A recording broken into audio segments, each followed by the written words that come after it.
மல்லிப்பூ. I'm sorry, உங்க பேர் என்ன சொன்னீங்க?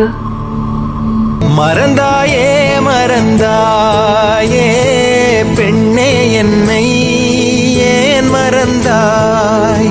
கடந்தேதான் நடந்தாயே யாரோ என்று ஏன் கடந்தாய்? நினைவுகள் யாவும் நீங்கி போனால் நான் யார்? மறதியா அவதியா சகதியா? நிகழ்ந்தவை எல்லாம் பொய்யாயானால் நீ யார்? ஜனனமா சலனமா மரணமா? தனியாய்